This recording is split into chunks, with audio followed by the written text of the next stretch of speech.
Chapter 21, The Principled Little Thief. About 10 minutes later, the train slowly pulled into the capital station. Zhou Yutong, petite and delicate, was squeezed in the crowd, her head down, with her bright black eyes alertly scanning her surroundings. Just as she left the station and sighed in relief, a light tap landed on her shoulder. Her instincts kicked in immediately, something was wrong. Without turning around, she sprinted away. So sharp, Su Heng smiled and shook his head, casually following her. He wasn't in a hurry, he could catch her anytime he wanted. 10 minutes later, Zhou Yutong finally couldn't run anymore.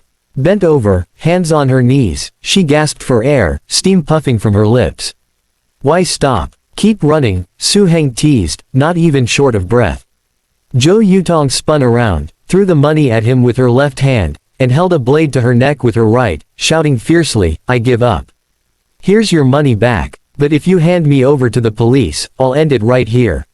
Hearing her crisp, sweet voice and seeing her delicate features, Su Heng chuckled indifferently, I've never seen someone really do it.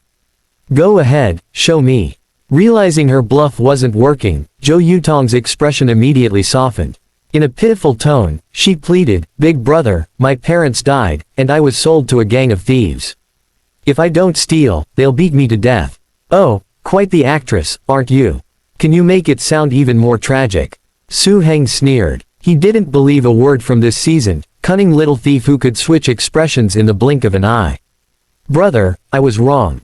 I shouldn't have stolen from you, but I don't steal from just anyone. I have principles too. Seeing she couldn't fool him, Zhou Yutong decided to tell a bit of the truth. Principles. Go on, tell me, Su Heng asked with interest. I have 3 rules. I don't steal from the poor, the elderly, or students.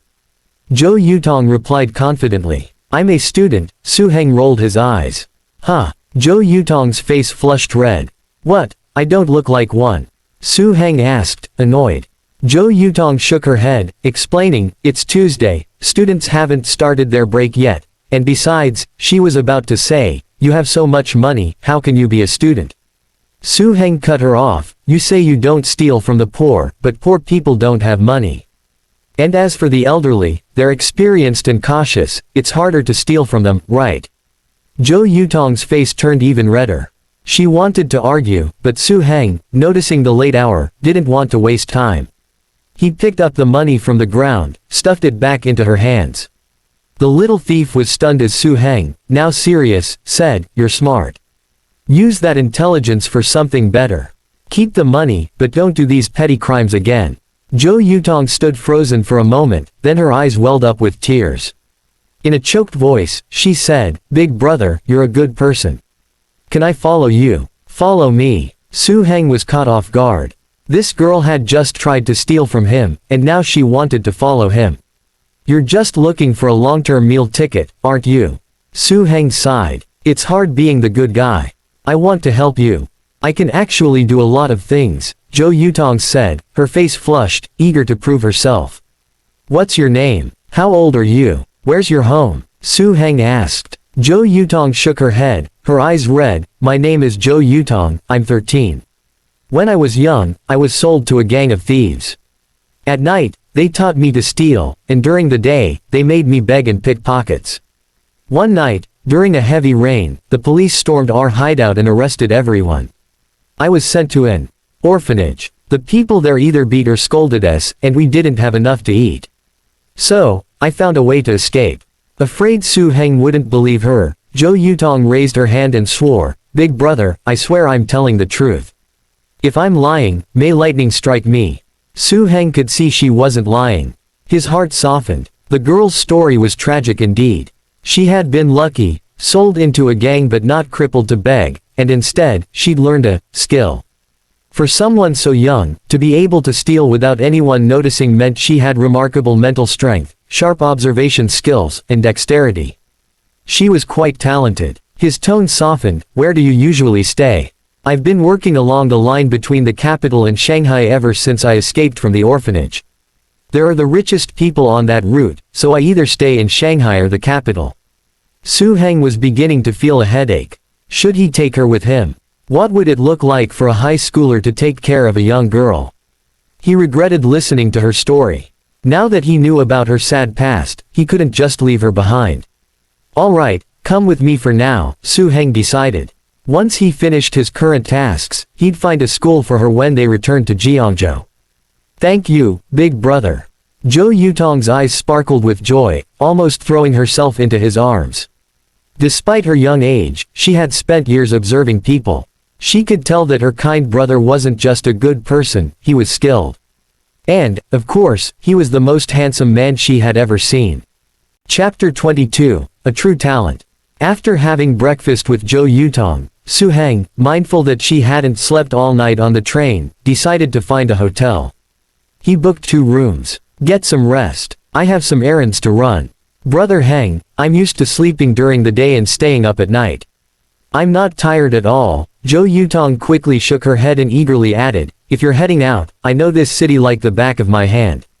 I can take you anywhere with my eyes closed. Su Heng observed her energetic demeanor, realizing she wasn't just worried about being left behind, she was genuinely alert. All right then, he nodded in agreement. In truth, he wasn't very familiar with the capital, especially not during the early 90s.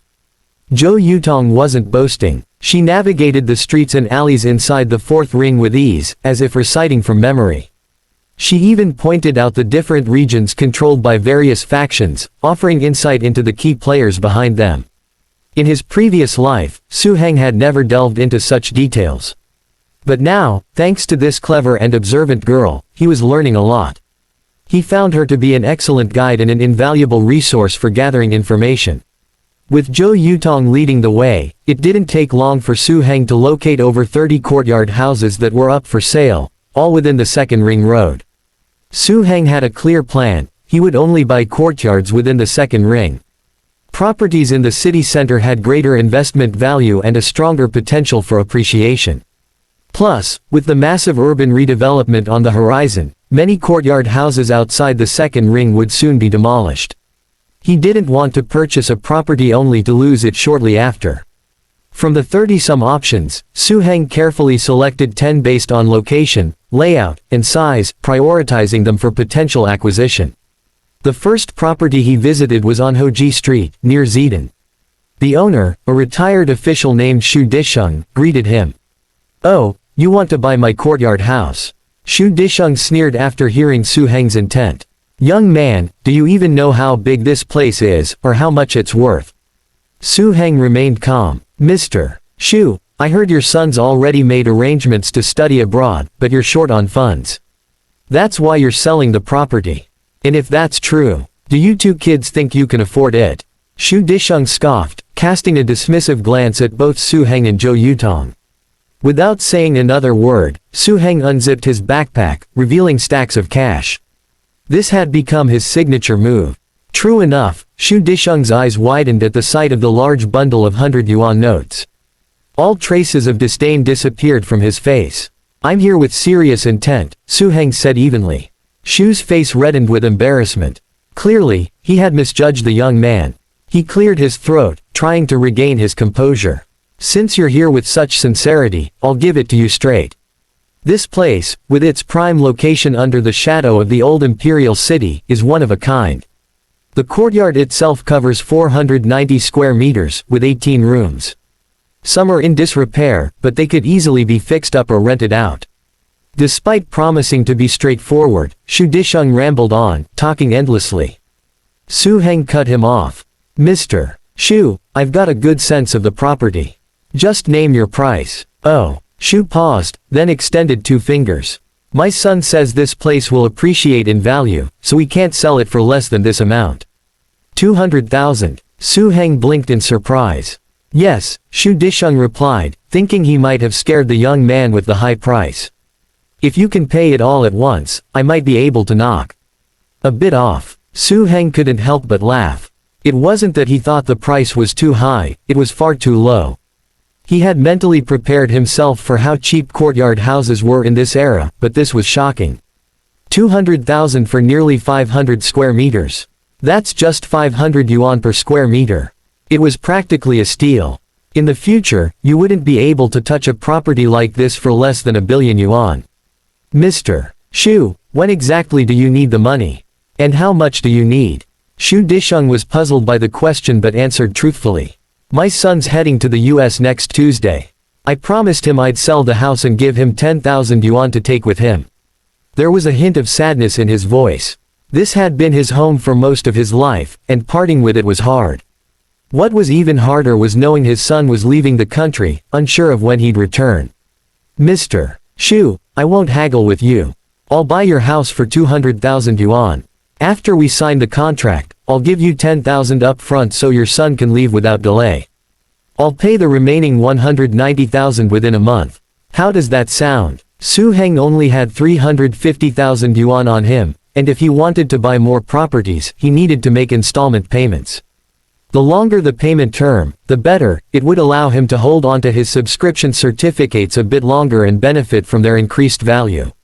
You can guarantee the first 10,000? Xu Disheng asked, his voice laced with excitement. 200,000 was already beyond his expectations, and as long as his son's travel funds were secured, he could wait a few more days for the rest. Do I look like someone who makes empty promises? Su Heng responded, pulling out a stack of cash and placing it on the table in front of Xu. Absolutely not. Xu Disheng laughed heartily. Young man, you've got style. I'll call my son and have him come sign the contract. Use this. Su Heng handed him his mobile phone.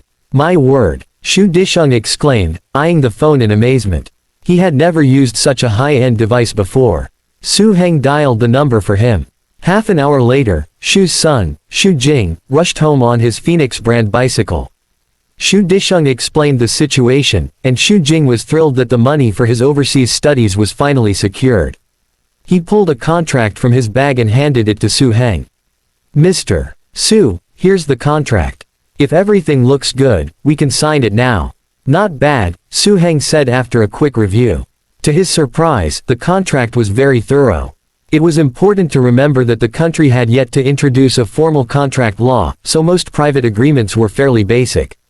Xu Jing, noticing Su Heng's interest, smirked with pride. No need to worry, my father's right. I'm a top student at Tsinghua University, studying law. There won't be any tricks in this contract. Ah, I see. Su Heng nodded in understanding. No wonder the contract was so well drafted. After thinking for a moment, Su Heng added 2 more clauses to the agreement. This would ensure there'd be no future disputes. Xu Jing was stunned as he read the new terms. I didn't expect this. Mr. Su, you're quite the talent. Xu Jing's admiration grew. Selling a courtyard house was no small matter. The contract he had drafted had even been reviewed by a law professor. In the professor's opinion, it was already foolproof. But now, with Su Heng's additions, the contract was flawless. Chapter 23, Knowledge is Power. Su Heng had a positive impression of Xu Jing. He had initially worried that Xu might create obstacles, but to his surprise, Xu was straightforward and didn't impose any harsh conditions, as if he feared the courtyard might not sell. Mr. Xu, I heard you believe in the appreciation potential of the courtyard. Su Heng asked, friendly. Yes, Xu Jing replied firmly. The country is reforming and opening up, with immense development potential. In the future, not just real estate, all types of assets will appreciate. Out of goodwill, he advised, you're talented and financially secure.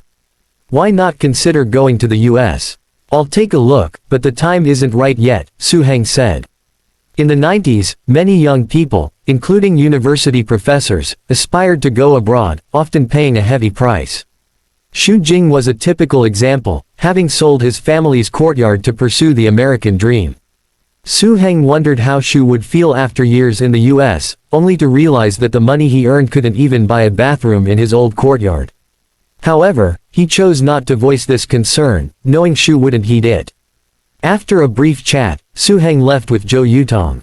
Throughout the meeting, Zhou stood quietly behind him and finally asked, Brother Heng, why didn't we negotiate the price since we bought it for less? No need, Su Heng replied briefly. Zhou pondered this but didn't push further. In the following days, Su Heng acquired 5 more courtyards, paying between 100,000 and 200,000, all in installments. Acquiring 6 courtyards counts as a successful investment, right? What reward will I get? He wondered, but after all 6 purchases, he felt no noticeable change. It seems that the increase in intelligence and strength was merely coincidental and not necessarily linked to investment, he thought, feeling only slightly disappointed. After completing the acquisitions, he called home and learned that his father had successfully negotiated the purchase of a food factory. Back in Shanghai, he contacted Shuyali. Their relationship had improved significantly. Upon seeing Zhou Yutong, Shuyali instantly took a liking to her, wrapping her in a warm hug. Zhou had never experienced such affection, feeling as if she were embraced by her mother. Moved by Zhou's tragic background, Shuyali said, "Yutong, you're still so young. You must go to school. Leave it to me, I'll help you find a good one." "But I want to help Brother Heng," Zhou replied earnestly. "Little one, you can only truly help him by learning. The more knowledge you acquire, the more you can assist him," Shuyali encouraged, gently patting her head. Su Heng added, "Yutong, Sister Yali is right. I was planning to discuss taking you to Jiangzhou for school." But, Zhou hesitated, wanting to refuse but feeling shy about saying she couldn't help Su Heng. During the acquisition process, she felt disheartened because she couldn't read or understand the contracts. Often, she couldn't join the conversation, overwhelmed by unfamiliar terms. "Knowledge is power. If you want to help me, you need to learn first," Su Heng said, his tone calm but firm. "Exactly. Sharpening your skills before cutting wood. Right now, you can only help a little, but later, you can help a lot," Shuyali added. Finally convinced, Zhou resolved to study hard to repay her benefactors. After discussing with Shuyali, they decided Zhou would study in Shanghai, given its excellent education system and her familiarity with the city. "Yali, I won't say thank you, but how many purchase certificates can your family still buy?" Su Heng asked. He needed to sell some of the 6 state-owned stores he'd recently acquired, as the 1.1 million would expire soon.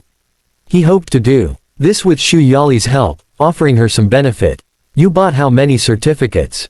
Shuyali was shocked. "Not many, just tell me how many you can buy," Su Heng replied with a smile. In reality, he only had 100 in total. "You're hiding too much," Shuyali thought, quickly calling her father. He was equally surprised by the news. "Ask him when the latest deadline is," he urged. Su Heng held up 3 fingers. 3 days. "Dad, how much can you raise?" "It's hard to say, but 2 or 3 should be fine," her father responded. Shuyali looked at Su Heng, who nodded in agreement. Zhou felt lost, not understanding what a purchase certificate was. This made her even more determined to learn. Over the next few days, Su Heng and Shuyali took Zhou around Shanghai, enjoying the local cuisine. Shuyali also helped Zhou find a school. Since Zhou was 13 and hadn't attended school, she would start from the 1st grade.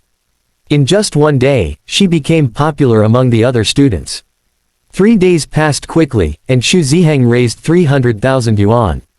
The certificates had risen to 150,000 each. Su Heng sold 2 to Xu Ziheng and gradually sold 8 more through various underground markets, leaving him with 81 certificates. Chapter 24. Entering the elite club of wealthy individuals. Su Heng completed the payment of 1.1 million yuan for 6 state-owned stores located on Nanjing Road, officially adding them to his assets. After receiving the property certificates, he visited the locations. The 6 stores were in prime locations with reasonably sized layouts. The only downside was that some were a bit worn down, being from the 1950s and 60s. Su Heng planned to make some minor repairs but didn't intend to make significant changes, wanting to preserve their historical charm. This middle store is quite large, about 300 square meters. It could work as an electronics showroom, he thought. The smallest one on the left used to sell specialty foods. Once our spicy strips are produced, it'll be perfect for showcasing our products. After inspecting all 6 stores, he quickly formed a preliminary plan. He would personally use 3, one for electronics, one for spicy strips, and one as an office. He wasn't interested in renting out the remaining 3, the rental income wasn't worth the hassle of potential tenants making a mess of the places. Just then, his old mobile phone rang. It was Huang Fuchun calling. "Boss Su, have you decided to rent out the stores?" Huang asked politely. "Sorry, Boss Huang, but I plan to keep them for myself," Su Heng declined gently. "Oh, I understand. Just let me know if you change your mind," Huang replied, slightly disappointed. After hanging up, Su Heng contacted a renovation company to repair one of the stores first. He wanted to assess their work before deciding on the other 5. Time flew by, and soon it was March 1st, the day for the first lottery draw of the subscription certificates. The sales had fallen far short of expectations, with a winning rate of about 10%. It was estimated that the value of the certificates had reached 350,000 yuan each. Excitingly, the government announced it would issue at least 50 stocks this year, and the subscription certificates had 3 more chances for the lottery. Even if he didn't win this time, there would be higher odds in the future. This meant the value of the certificates wouldn't just hold, it would likely soar. For Su Heng, winning the lottery on the subscription certificates meant buying stocks and then selling them on the secondary market for huge profits. However, he currently lacked the funds for stock purchases and regrettably decided to sell 10 certificates for cash. He sold the 10 for 350,000 yuan each, bought the winning stocks, and sold them on the secondary market, yielding over a 300% profit. His net worth rose to over 10 million yuan. Additionally, he still held 70 certificates worth more than 20 million.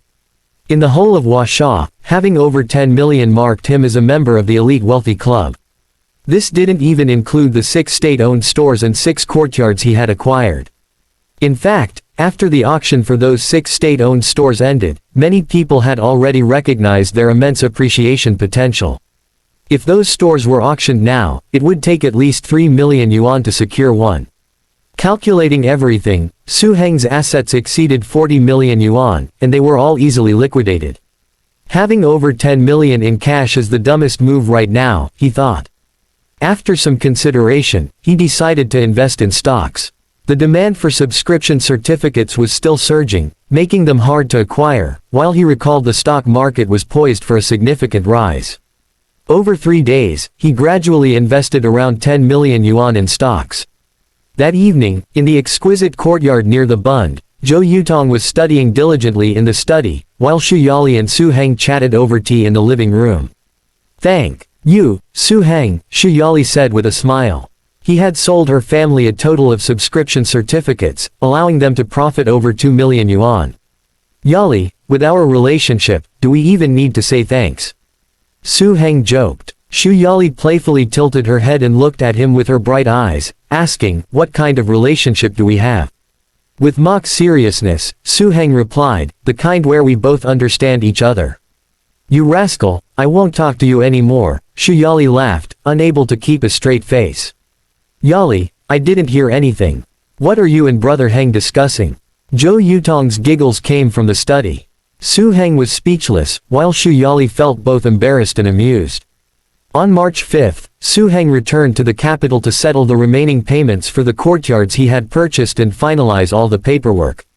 He also registered a trademark for spicy strips, ensuring that even if other manufacturers tried to imitate it, they couldn't use the name.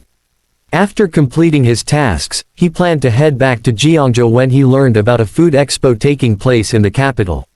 He quickly took a taxi to the venue, hoping for good fortune. To his surprise, he discovered a food machinery factory showcasing a newly developed machine perfectly suited for producing spicy strips. This state-owned factory was run by a team of 3 factory heads who clearly lacked sales skills, awkwardly presenting their machine. Su Heng could see they were eager to sell the machine but didn't know how to go about it. "Excuse me, what's the price for this machine?" Su Heng inquired. "Young man, are you interested in buying or just asking?" One bald middle-aged man eyed him skeptically. Chapter 25, Hongqing Machinery Factory. Coincidentally, Hongqing Machinery Factory is located in Jiangdong Province, just 200 kilometers from Jiangzhou. The factory has been struggling, having not paid salaries for 3 months. This newly developed machine is their last hope. If it succeeds in the market, the factory may survive, otherwise, it faces closure. To find buyers for the new machine, Factory Director Zhao Weio personally leads the effort, accompanied by 2 technical experts. However, they know nothing about sales, and with the exhibition nearing its end, they haven't sold a single unit. The 3 of them are anxious, their lips chapped from worry. Zhao Weio, the factory director, skeptically questions Su Heng. "Are you keeping the price a secret too?" Su Heng chuckles, "Is it really that secretive?" Zhao replies dismissively, "This is our latest product, and we're offering it for just 20,000 per unit." 20,000. Su Heng thinks to himself that it should cost at least 50,000. It's incredibly cheap. Unbeknownst to him, the factory is desperate for cash. Selling even one machine at a loss would help them survive. That's our lowest price. Honestly, we aren't making any profit at this price, Zhao explains, mistaking Su Heng's silence for hesitance. Su Heng shakes his head, realizing they really don't understand sales. He notices there's no product brochure on the table. "Could you tell me about the machine's features?" "This machine is designed for processing various bean products. Its biggest advantage is its speed, capable of processing 5 tons per day. It also has an integrated packaging feature, making production seamless. Plus, it's easy to operate, anyone can learn to use it quickly," Zhao summarizes. "Sounds good. I'll take 5 units, Su Heng responds, pleased. The ease of operation means he won't need to hire skilled workers, and the speed is impressive. What? Zhao thinks he must have misheard. They hadn't sold a single machine the entire exhibition, and now this unlikely customer wants to buy 5. Did you not hear me? I said 5 units, Su Heng clarifies. Besides this display model, we have 1 finished machine. If you're serious, we can work overtime to produce 3 more quickly. Zhao still can't believe a young man like Su Heng has such large demands. Great, let's sign a contract, Su Heng says. Sure, Zhao feels dazed, as if in a dream. They quickly finalize the contract details, with Su Heng paying for 1 machine up front. After the display model is shipped back to Jiangzhou, he'll pay for each additional unit upon delivery and installation. He also sets strict conditions for after-sales service. After signing, Su Heng hands over 20,000, a drop in the bucket for him but a lifesaver for Hongqing Machinery Factory. Mr. Su, you are our factory's savior. Zhao exclaims, shaking Su Heng's hand warmly. The other 2 technicians even shed tears of joy. After pouring their hearts into their work, they finally made a sale, and it's for 5 units. Just doing my part. I'll rely on you for after-sales service, Su Heng replies courteously. Don't worry, you're our benefactor. I'll send a skilled technician to your factory to assist with any issues that arise, Zhao promises, patting his chest. Thank you so much, Su Heng responds. No, we should be thanking you. By the way, what's your factory called? It's still in the planning stages, Su Heng says. Still in the planning. Zhao is stunned. They're buying 5 machines without even having a factory set up yet. 100,000 isn't pocket change. If Su Heng hadn't paid 20,000 up front, he might have suspected a scam. With the machines, production will start soon. Su Heng assures him. You're truly ambitious and capable, Zhao praises, at a loss for words. I believe that under your leadership, the Hongqing factory will thrive, Su Heng reciprocates. Thank you, Zhao's face flushes. They've been struggling just to keep the doors open, and he knows his workers are scavenging for food. Mr. Su, it's time for dinner. Would you join us? Zhao asks, feeling somewhat guilty. How could he not feel guilty? They had no budget for the exhibition, and he had scraped together funds from his own pocket. Now they only have a few dollars left. He can't touch the 20,000 Su Heng just gave them, that's for the whole factory. Sure, Su Heng agrees easily. Zhao is relieved but has to keep a straight face while thinking about where to eat. With only a handful of money, he needs to find something that won't embarrass him. The 2 technicians quickly suggest, Director Zhao, we can stay and watch the machine while you go with Mr. Su. They know the director is low on funds, so they want to lessen his burden. Come along, I still have some technical questions to ask, Su Heng insists. The 2 technicians exchange awkward glances with Zhao, who finally concedes, all right, you both can join us. He figures they'll just grab a cheap meal at a noodle shop. As they leave the exhibition hall, Su Heng notices the awkwardness on Zhao and the technicians' faces. He says, just so you know, I'm treating for dinner. Director Zhao, don't argue with me, it'll make me uncomfortable. Okay, we'll follow your lead, Zhao agrees, touched by Su Heng's gesture. Su Heng leads them to a nearby restaurant and orders 8 dishes along with 2 bottles of Maotai. Zhao and the others are astonished. This meal will cost at least 400 or 500, far beyond what they expected. Suddenly, a ringing sound interrupts their conversation. Su Heng calmly pulls out a large phone from his bag. The three are amazed and impressed. While others flaunt their phones, this young man casually keeps such a flashy device tucked away. The call is from Shu Yali, who just wants to hear Su Heng's voice. After hanging up, they continue eating and chatting. Su Heng learns that Zhao is a retired soldier, straightforward and decisive. Through their conversation, Zhao realizes that Su Heng is far more composed than most people his age, especially with his insightful views on the economy, which inspire him greatly.